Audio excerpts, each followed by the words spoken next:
part ng kanilang itinerary. Bakit po kaya? Well, unang-una, nung wala pa ang lahar, San Guillermo's Church is but an ordinary church. No, talagang kumbaga popular ito kapag lanaban and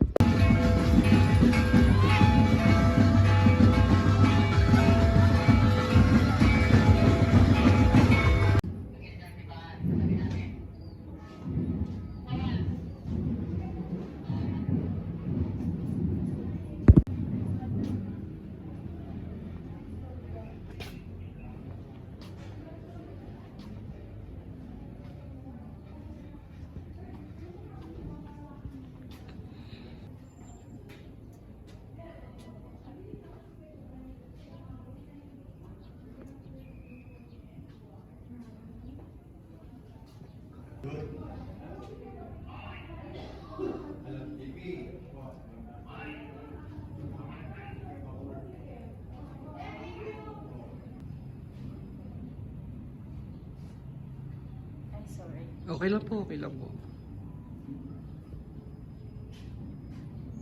well, unang-una, ang piyesang San Guillermo, ito ang original na kapistahan ng bayan ng Bacolor.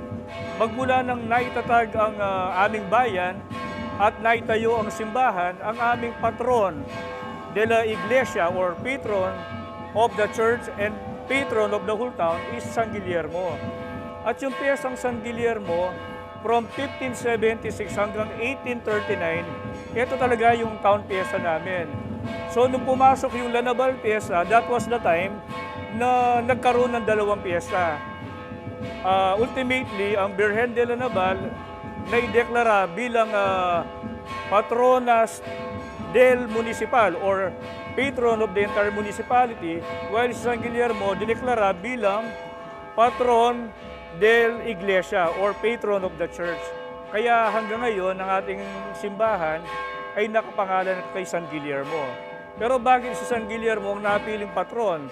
Dahil ang founder ng Bacolor, according to historians, ay si Guillermo Manabat.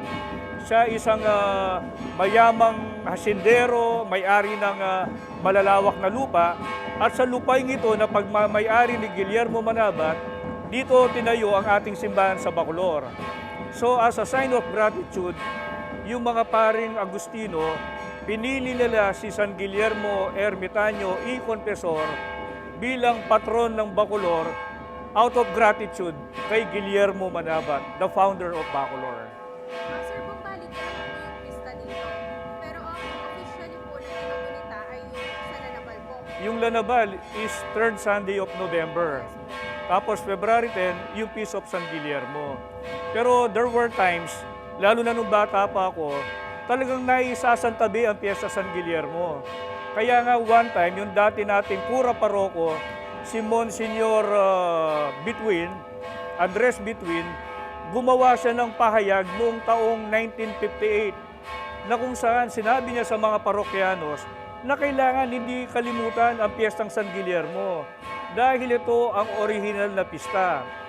Tapos binanggit nga yung kataga ng isang obispo na ang bayan na nakakalimot sa patron ay hindi susulong, bagkus ito'y uurong.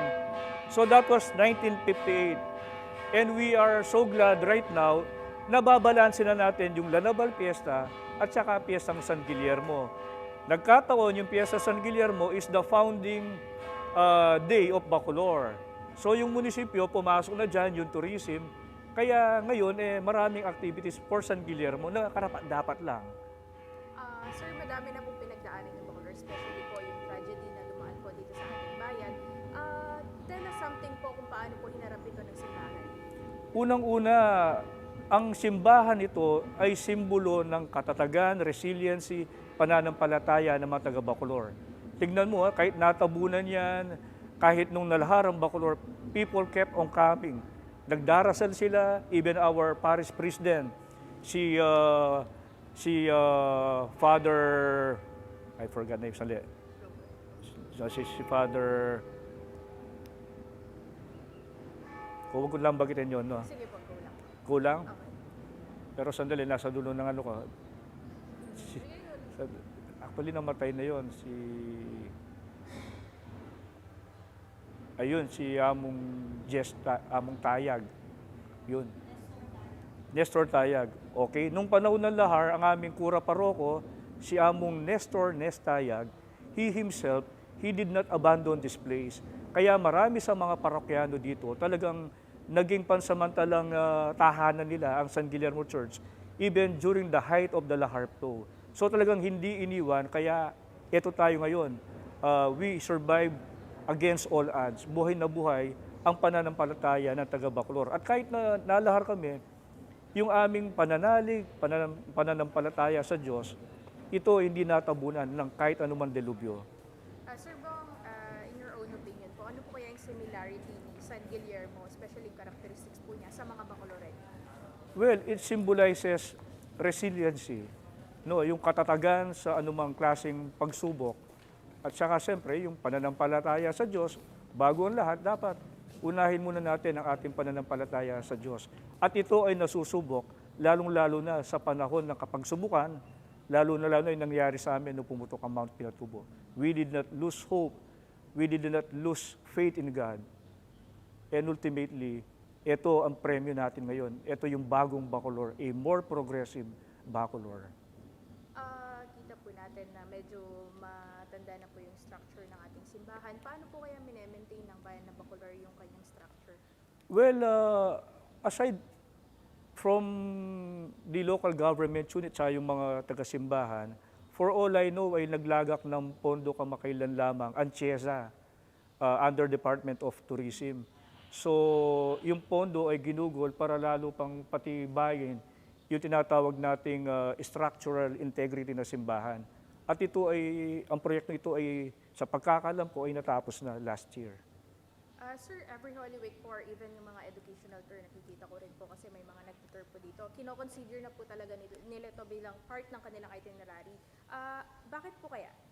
Well, unang-una, nung wala pa ang lahar, San Guillermo's Church is but an ordinary church. No, talagang kumbaga popular ito kapag Lanaval and Holy Week, especially Good Friday. Pero yung mga ordinary days, wala naman. Kaya ito yung binigay ng Mount Pinatubo eruption. Nung natabunan ng San Guillermo Church, it became an instant tourism attraction. Ito ang parang yung mga nag-e-engage sa faith tourism, naging favorite haven nila or pasyalan nila na simbahan para magdasal, ito San Guillermo. Ito ay parang sa Bicol, kung merong Kagsawa Church ruin doon, ito yung Kagsawa ng Pampanga, ang San Guillermo. Kaya I would say among all other churches, the most frequently visited among pilgrims, among tourists, for all I know, ang simbahan ng San Guillermo. Nakakamangha po kasi yung history din po niya. Oh, at saka nung ginawa shooting venue ng, with all due respect, nung ABS-CBN, yung may bukas pa. Opo, may bukas pa. Dito po yan. Oo. Last question na lang po, sir.